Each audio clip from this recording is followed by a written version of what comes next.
Hello हाँ जी next देखो बेटा अपने को area under a continuous curve and x axis ਉਹਦੇ 'ਚ ਕੀ ਹੈ ਜਦੋਂ ਵੀ ਕਦੀ ਦੇਖੋ ਕੋਈ ਵੀ ਕਰਵ ਦਿੱਤੀ ਹੋਏਗੀ ਮੋਸਟਲੀ ਕਰਵਸ ਦੇ ਵਿੱਚ ਅਸੀਂ ਸਰਕਲ ਨੂੰ ਅਲਿਪਸ ਨੂੰ ਪੈਰਾਬੋਲਾ ਹਾਈਪਰਬੋਲਾ ਇਹ ਥੋੜ੍ਹੀਆਂ ਪੋਪੂਲਰ ਕਰਵਸ ਜਾਂ ਹੈਗੀਆਂ ਜਾਂ ਤਾਂ ਇਹਨਾਂ ਦੀ ਇਕੁਏਸ਼ਨਸ ਵਗੈਰਾ ਸਾਨੂੰ ਪਤਾ ਹੁੰਦੀ ਆ ਬਟ ਕਈ ਵਾਰ ਕੁਛ ਡਿਫੀਕਲਟ ਵੀ ਆ ਜਾਂਦਾ ਤਾਂ ਅਗਰ ਕਿਸੇ ਕਰਵ ਦਾ ਤੁਸੀਂ ਕੰਟੀਨਿਊਸ ਕਰਵ ਦਾ ਏਰੀਆ ਫਾਈਂਡ ਆਊਟ ਕਰਨਾ ਹੈ between the curve and x axis ਤਾਂ ਉਹਦਾ ਫਾਰਮੂਲਾ ਕੀ ਹੋਏਗਾ integral a to b y dx where y is f x y in terms of x लिख लैनी है क्योंकि असी टू डायमेंशनल गल करते पे तो टू डायमेंशनल दे विच इक्वेशन दे विच एक एक्स एक्सिस इनवॉल्व होंदी है एक y एक्सिस इनवॉल्व होंदी है तो असी की करना है integral a to b y dx ठीक है हुण इंटीग्रेशन कहते विद रिस्पैक्ट टू करनी है x दे इस करके मैं y की वैल्यू कहते इन बिटवीन कहते इन टर्म्स लिखूँगी x दे इन टर्म्स दे विच ठीक है।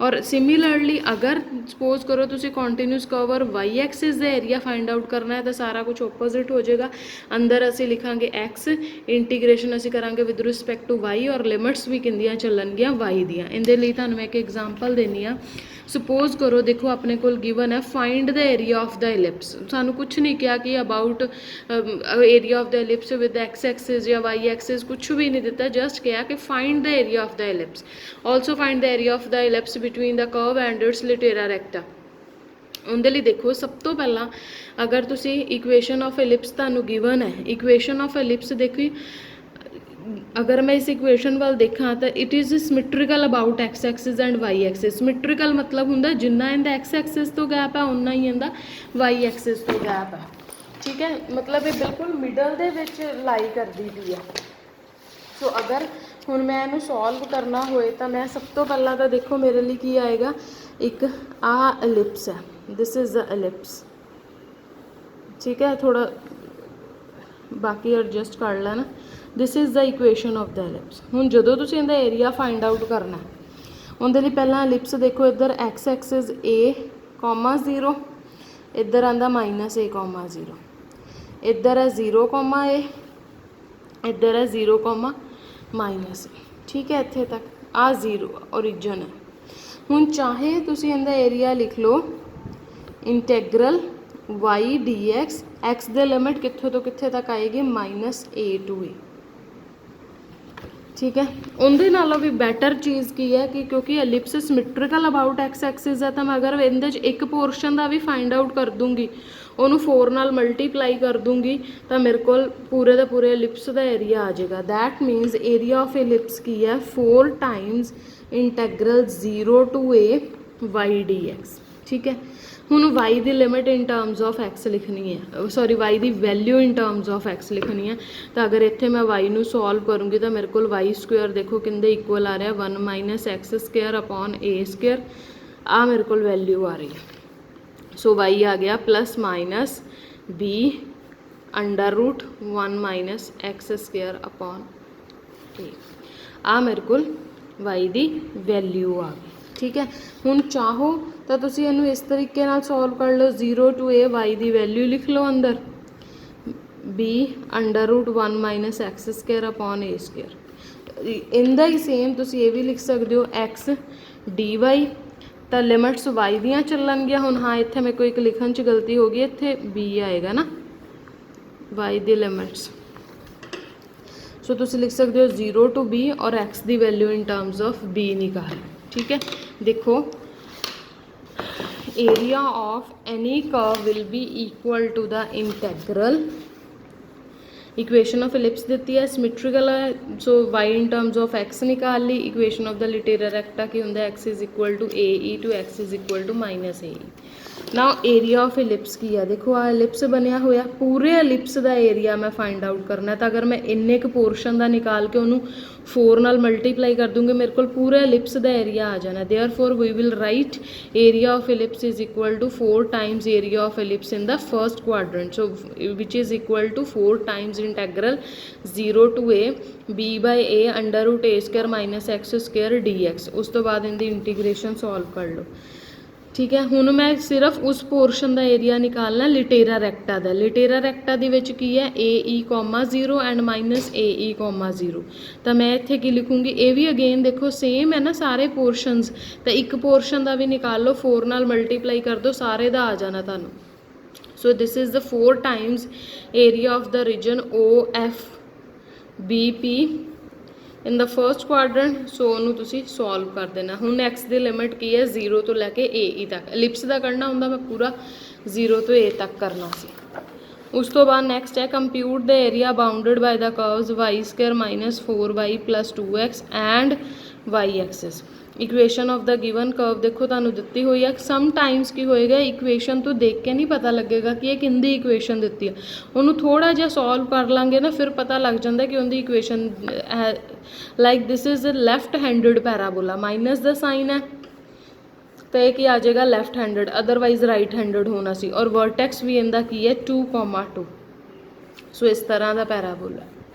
हुण इस तरह के पैराबोला की देखो अगर मैं इक्वेशन फाइंड आउट करनी है तो हुण मैनू इहदे लई मैनू की चाहिए।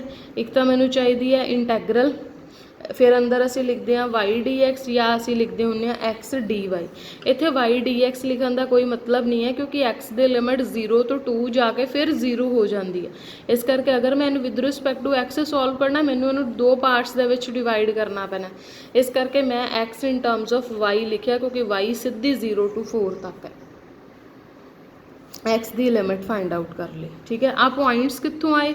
आ पॉइंट्स इस तरह आए कि जिमें इन्होंने एक्स एक्सिस नू कर्व जी वाई एक्सिस नू मीट करती भी है। वाई एक्सिस का मतलब एक्स नू 0 पुट कर लो। एक्स नू 0 पुट करोगे तो कोल वाई की वैल्यू आ जाएगी।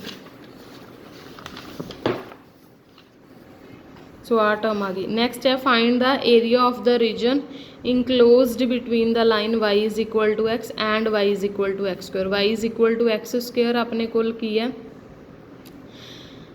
Upward parabola.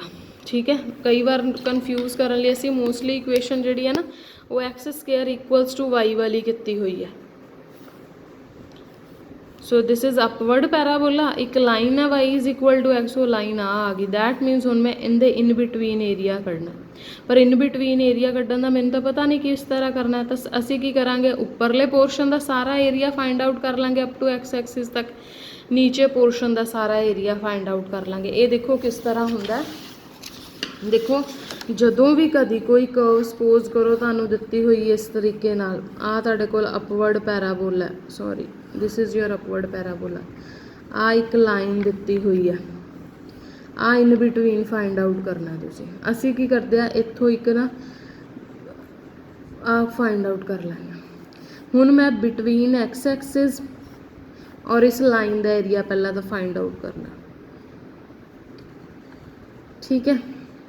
दैट मीनस मेरे को की होएगा इंटैग्रल वाई डी एक्स, एक्स की लिमिट जिथों तो जिथे तक वो जा रही है। ठीक है। आ लाइन सी देखो x square equal to y, line सी y is equal to x. अगर इन्हू पुट करोगे तो तुहाडे कोल एक्स दी 2 लिमिट्स आएंगे 0 1, वाई दी भी 2 वैल्यूज़ आएंगे 0 1। That मीनस this is the point 0 0 and this is the point 1 1।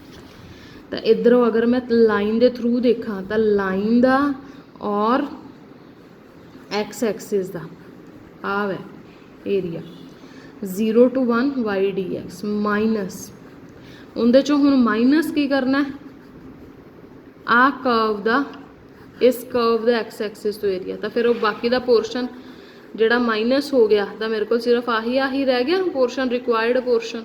Therefore अंदर की आ जाएगा minus again y d x 0 to 1। इत्थे वाई की वैल्यू जी है, इत्थे वाई लाइन वाली है, इधर जी वाई है वो की है पैराबोला वाली। सो इस तो बाद इन्हें सॉल्व कर लेना।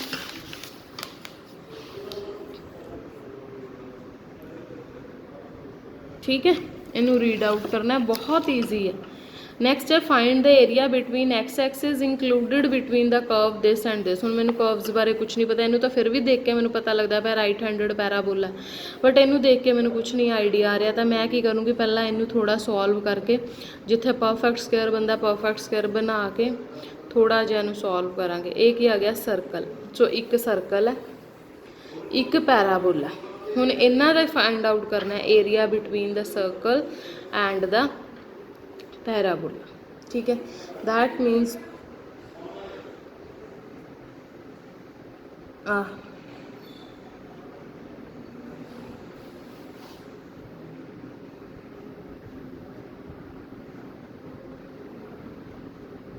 सो असी की करना है, पहला सर्कल का एरिया निकाल लांगे, फिर पैराबोला का, दोनों को माइनस कर देंगे, मेरे को रिक्वायर्ड एरिया आ जाए।